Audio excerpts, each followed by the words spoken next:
Capítulo 2. Fuera de Canaán. Aquella noche, en Oregón, en la reunión realizada en una rústica capilla casi escondida entre los pinos, llegó mi turno para hablar. Sabía con exactitud qué debía hacer y qué debía decir. No tenía dudas. No había indecisión. Mientras estaba de pie ante una insospechada multitud de hombres, sentí una acelerada sensación de agitación.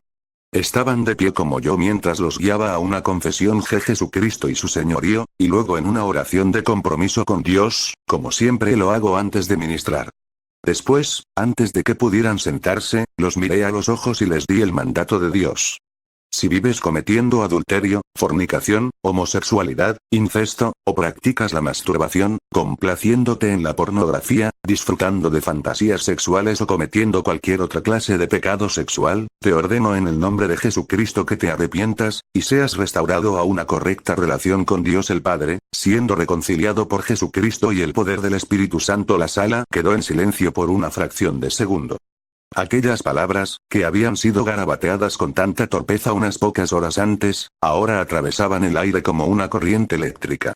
Las manos de los hombres golpearon en el aire, con un único y explosivo ademán, y comenzaron a clamar en alabanza y adoración a Dios. El Espíritu Santo atravesó la capilla en las montañas, como lo haría un enjambre de abejas, produciendo una masiva respuesta a una pregunta cruelmente sincera. Esos hombres, predicadores, hombres de negocios, obreros, jóvenes y ancianos, habían suplicado dirección. Habían anhelado un liderazgo. Habían buscado la voz de Dios, sin importar cuán severa fuese. Habían estado clamando por un cambio en su vida, y una solución a sus dudas y vacilaciones. Al igual que los desafortunados hijos de Israel, los hombres del siglo XX sueñan con una tierra prometida, con una Canaán. Esta es una clase de vida en la que se pueden resolver los problemas, en la que se solucionan los conflictos, y se renuevan las relaciones interpersonales. Es una vida de poder y provisión. Ellos anhelaban la tierra de Canaán. Ahora quisiera explicarle el significado de la tierra de Canaán y cómo se aplica esto a su vida. La tierra de Canaán siempre ha encerrado el simbolismo de Dios para representar al hombre en su hombría al máximo.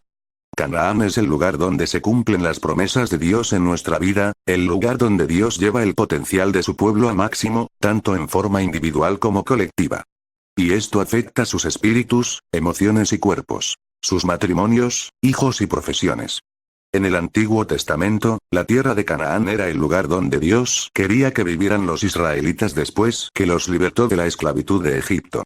Ellos debían vivir allí por fe, y Dios cumpliría las promesas que les había dado. Quiero que usted entienda que Canaán es una tierra de promesa donde Dios quiere que usted viva por fe cada día. Allí Él cumplirá sus promesas en su vida. Allí usted podrá alcanzar su potencial máximo. La tierra de Canaán es real. Pero los israelitas no pudieron entrar en Canaán. Fracasaron a causa de las 5 razones fundamentales que se mencionan en 1 Corintios, capítulo 10. Esas 5 razones son las mismas por las que los hombres de hoy no alcanzan a cumplir en su vida lo que significa su tierra de Canaán. Dios quiere que los hombres vivan en la tierra de Canaán en sus matrimonios, en sus negocios, en sus relaciones familiares y en su educación. Sin embargo, hay hombres que no han alcanzado su potencial máximo en sus matrimonios, en sus negocios ni en sus relaciones interpersonales. Son hombres con un potencial no aprovechado. Usted puede ser uno de ellos, o tal vez alguien que usted conoce. Esos 5 pecados fundamentales todavía siguen siendo una plaga para el hombre actual, que lo aleja de poder lograr su máximo potencial en la vida. Aquí están los 5 grandes pecados. 1. Codicia. La codicia de la que se habla aquí no es necesariamente la codicia sexual. Esta la consideraremos más adelante, cuando tratemos con los pecados del sexo. La codicia que menciona aquí se basa en la satisfacción propia a expensas de Dios y de otros. Consiste en preocuparse con lo que el ego desea. Es la satisfacción o gratificación de la carne. El amor es de Dios, y el verdadero amor siempre da. El amor de Dios desea satisfacer al objeto de su amor. Porque de tal manera amó Dios al mundo que dio a su Hijo unigénito. Dios es amor. El amor da. El amor da. La codicia pide. El rumbo que toma la vida se distingue por uno de los dos. Los israelitas anhelaron lo que dejaron en Egipto. Sus pies los estaban llevando a Canaán, pero sus corazones los hacían volver a Egipto. Amaban más los placeres que a Dios. Usted puede decir hoy cuando un hombre o una mujer están codiciando. Ellos desean satisfacerse a sí mismos a expensas de los demás. Por medio de la misma prueba usted puede determinar quiénes aman, porque ellos desean satisfacer al ser amado a expensas de sí mismos. Un hombre puede estar casado pero codicia a su esposa sexualmente cuando por lo único que se preocupa es por satisfacerse a sí mismo, dejándola incompleta e insatisfecha. Es obvio que el hombre joven que le profesa amor a la novia solo está cometiendo codicia cuando se satisface sexualmente, y deja que ella afronte sola el embarazo y el temor. Una mujer codicia cuando usa las tarjetas de crédito para aumentar las cuentas que su esposo no puede pagar, trayendo una terrible carga sobre la familia. Aunque profesa amor, realmente está codiciando. Las grandes empresas codician unas contra otras. Aún las naciones se codician entre sí, pero usted ya está en condiciones de hacer su propia lista de las formas en que la gente ama o codicia. En realidad, la codicia impide a los hombres y a las mujeres alcanzar su máximo potencial. 2. Idolatría. La idolatría es un sistema de valores que nosotros creamos, y por el cual estimamos que una cosa merece mucho más nuestra devoción que la devoción a Dios. Muchas cosas pueden convertirse en ídolos. El poder, el prestigio, la educación, el dinero, los negocios, la religión, la popularidad, el ego y la pornografía. Algunos hombres adoran en el templo de sus negocios, otros en los templos de la recreación y el deporte. Aún otros pueden inclinarse ante el sonido de la caja registradora. Para algunos ministros, aún su ministerio puede convertirse en un ídolo. Llegan a ser tan devotos del ministerio que no tienen tiempo de adorar a Dios, esperar en su presencia, o pasar algún tiempo ministrándole a Él. Para otros, su programa de televisión se ha convertido en un ídolo. Todo tipo de pornografía es idolatría. Se basa en la capacidad del hombre de crear una fantasía o imagen en su mente que lo satisfaga, y de la cual puede ser devoto. Me encontraba en Phoenix cuando mencioné esto una noche. Una mujer me dijo que las telenovelas que transmitían por televisión habían llegado a ser tan poderosas para ella que comenzó una vida de fantasía sexual que a veces le ocupaba la mente por varias horas. Después de eso, quedaba tan débil que no podía preparar la cena para su esposo. Dijo que para ella eso era peor que el alcoholismo. La vida corporativa en los Estados Unidos ha llegado a ser idólatra en muchas formas.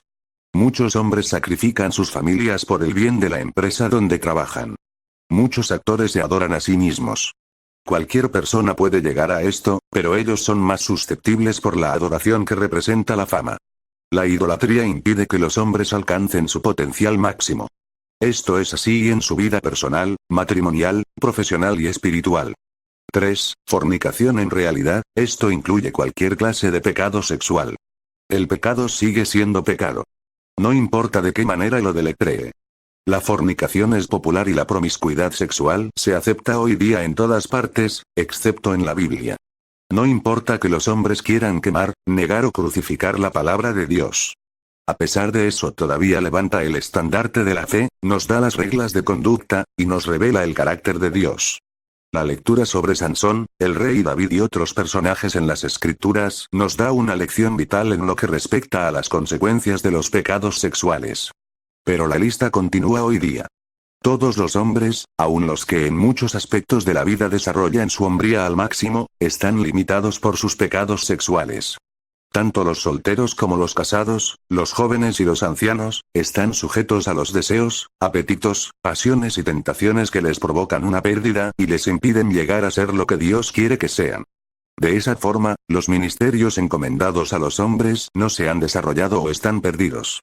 Los caracteres de los hombres no se han desarrollado o se han debilitado.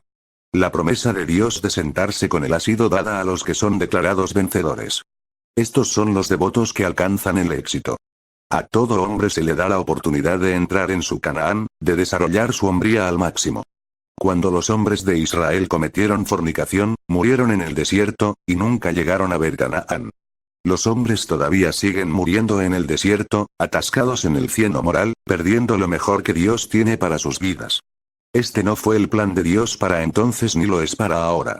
4. Tentando a Cristo. Cuando las multitudes clamaron a Cristo que descendiera de la cruz, lo estaban tentando. Tentar a Cristo es pedir que Dios haga lo que es contrario a su voluntad, o inconsecuente con su carácter. Hoy día los hombres siguen haciendo lo mismo, pidiendo que Dios proporcione otro medio de salvación que no sea la cruz. Están tentando a Cristo cuando mienten y engañan en los negocios y piden que Dios los bendiga y prospere. Los hombres y las mujeres prosiguen con la promiscuidad aunque saben que es incorrecto, los hijos rechazan el consejo cristiano de sus padres, las congregaciones demandan a sus pastores que construyan la iglesia sobre la base de programas sociales más que sobre la palabra de Dios y la oración, o los creyentes quieren disfrutar de los beneficios de la salvación y de los placeres del pecado al mismo tiempo. Todos están tentando a Cristo. Esto impidió que Israel entrara en Canaán. Hoy día esto está impidiendo a los hombres de entrar en su Canaán. 5. Murmuración. La murmuración en su forma más simple no es ni más ni menos que confesión negativa. Se clasifican como murmuración las quejas, los juicios, las críticas, los rumores. Estos y muchos más. Primera a los Corintios, capítulo 5, habla del maldiciente, que es una palabra que no usamos comúnmente. Un maldiciente es un calumniador, un blasfemo, un denigrador, y Dios quiere que lo tratemos con disciplina. Cuán grande bosque enciende un pequeño fuego. Santiago 3, 5. La lengua es así. Los pequeños comentarios, las observaciones hirientes, el sarcasmo, finalmente crean una tormentosa fogata de odio, contienda y enemistad. Consumen las relaciones interpersonales, y no dejan más que brasas. Los hombres murmuran sobre sus compañías o sus jefes en los bebederos, y luego se quejan porque no los ascienden. Murmuran contra el predicador, y se preguntan por qué sus hijos no responden al Evangelio. Murmuran contra la palabra de Dios, y se quejan cuando no ven que la fe produce efectos en su vida. Allí no hay Canaán. Cuando vi estos 5 pecados, llegó a ser evidente que todavía son las 5 causas radicales por las cuales los hombres viven con un potencial irrealizado. Estos son fundamentales para toda la humanidad. Dios quiere que los hombres entren en Canaán, en ese lugar de descanso, bendición, éxito, capacidad y autoridad. Él desea que estén allí. Sin embargo, es obvio que los hombres todavía están errantes en el desierto, muriendo por causa del pecado. Nunca llegan a ser lo que Dios quiso que fuesen. 5 pecados fundamentales. La oración que Dios me dio en aquel vuelo para el retiro en Oregón estaba dirigida específicamente a uno de esos pecados: la fornicación. Esto fue poderoso y tuvo un resultado fenomenal. 265 hombres se acercaron al frente de la capilla y comenzaron a arrepentirse por sus pecados con un deseo sincero de ser llenos en su potencial como hombres de Dios. Algunos lloraron en voz alta. Los hombres estaban de pie delante de Dios. El poder de Dios fue tan grande en aquella noche que ningún hombre se fue sin ser tocado o cambiado. Mientras usted lee esto, le doy la misma orden. Si usted está atado por cualquiera de estos pecados sexuales en su vida, haga que este sea el lugar de arrepentimiento y restauración. Permita que Dios haga lo mismo en su vida en este mismo momento como lo hizo en los corazones de aquellos hombres en aquella noche. Dios quiere que usted sea la persona que siempre quiso ser. Ser un hombre. O una mujer, si está leyendo esto. Aquellos hombres eran como usted, con los mismos deseos, preguntas, problemas. Las mismas razones para un potencial irrealizado. Aquella noche me quedé extático. Vi el poder de Dios cambiando hombres y literalmente los vi crecer en espíritu delante de mis propios ojos. Esto fue increíblemente grande.